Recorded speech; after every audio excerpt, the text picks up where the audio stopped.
welcome. My name is Melrose for those who are new here. For my regulars, thank you for returning. Today is going to be a little bit different. I have a fantastic community of subscribers, I assume, who comment regularly on my progress. All so encouraging, so motivating. It just keeps me going. But I notice I'm getting some questions, especially after last week's video, that I just want to clarify, and some general questions. So I'm just going to go through a couple of them. It's not going to be a long video. This comment from Andrew Grimes: does Barbados allow you to keep adding units as long as it's within the footprints? My contractor who did the garage for me last week had no concerns. Now, if I am putting an extension on which goes over the plans that were submitted to Town and Country Planning, then obviously you would have to then resubmit new plans. So no, I am not extending the footprints. I'm just reassigning the space for another purpose. He states that he wants to build here, and realtor says, well, he can just buy land and get to building. Well, yes, that's basically it. You have to go through a procedure, and you can research that procedure, but that's basically it. Anybody who, if you've got the money, can build on the island. There are certain conditions though, which more pertain to how long you can stay on the island as a non-citizen, and I'll talk about that at the end. In last week's video, I showed you the guys building the garage for me, and I talked about converting it into a studio so that I can eventually get it rented and making some extra income. Now, people generally thought this was a good idea. However, they did have a caveat to that. David Humphrey states that it's a good idea as long as it's done sympathetically. A few other people have said the same thing, as long as it doesn't spoil the aesthetics of the building. And that made me rethink. And that's one of the good things about my subscribers, or those who comment to my videos. They offer me other alternatives, or give me cause to pause and to rethink. So what I've decided to do is I looked at the shape of the frontage, and I realized that one part of, and I'll show you on the video. So I looked at the frontage, and I've decided that I will keep the shape of it so it looks cohesive, and I will, instead of putting the door at the front, I will put the front door at the side and put a window to match the other side of the house, so it's symmetrical. So thank you, David. I think it's Dave Humphreys. Thank you for that suggestion, and a few more of my regular commenters who have said the same thing. S. Brewster commented, I thought you were going to add a floor upstairs in the future. Well, yes, I am, but it's building a new house, basically. The roof is going to be at least £15,000, not dollars, pounds. And then there's the electric, the plumbing, all that, and it's going to be massive.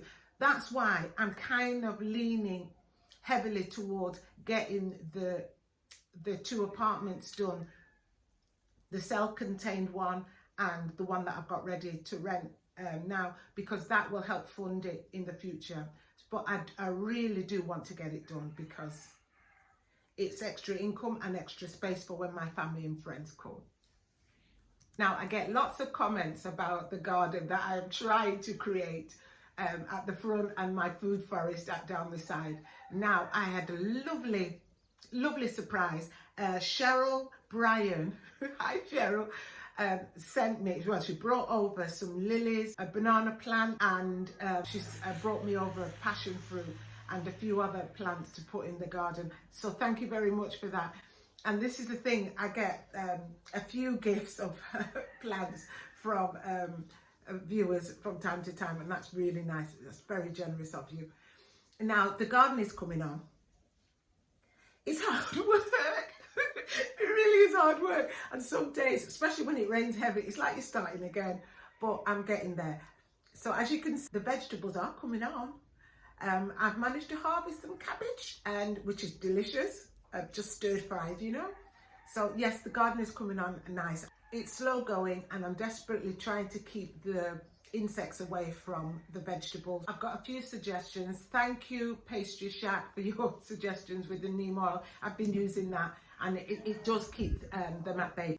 And a comment from Duna that made me laugh. Yes, the monkeys will get you eventually if you don't mind sharp. So I've got quite a few in cages, but if they want to get at it, they'll get at it. So I'll try my best to keep the monkeys away, but you know how it is. I've received a number of emails from, he describes himself as an avid viewer. He has two main concerns, or two main issues that he feels needs to be addressed before he can make the decision whether to come to Barbados or not. One is whether he should buy or build. Personally, if you want my opinion, I think buying might be a better option. There are loads of lovely houses here on the island, some that need a lot of work to get them up to the standard that you like. They're the ones to go for.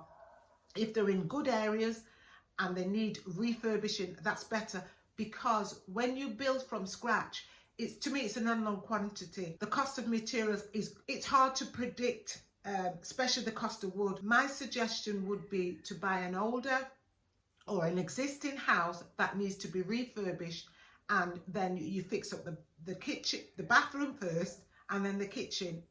And if you can move in while that's being done, then all the better, because then you're saving a little bit of money. And it should have some potential to do some kind of rental, whether it's an Airbnb or a long-term rental. That is my suggestion. Building is too unpredictable. Unless of course you've got the cash to get it built within a certain period of time. If I was to do it all again, I think I would buy a house and refurbish it, but I would think very carefully of the area that I would want to build in, and do thorough research on that, rather than buy land and build. He was also concerned with the healthcare. Now, Barbados has one of the best healthcare systems in the Caribbean, and that's well documented, and that's for citizens. We as expat will have to have our own private international insurance, which is very costly, but necessary, especially if you have a pre-existing condition that needs to be monitored. There are some private hospitals, but they tend to be on the west coast. If you have, we're all getting older, but if you have existing health issues, depending on what it is, you would have to think very carefully about whether to move out here is the right decision. You can, as an alternative, do long stays. There are lots of places that you can negotiate rent and do 3, 4, 5 months, up to 6 months on the island, and then return back to the UK. Or like some have done, they go back to the UK every 6 months for a thorough checkup. You have to stay off the island for 6 weeks if you are a non-citizen, and then you can return and do another 6 months, and so on.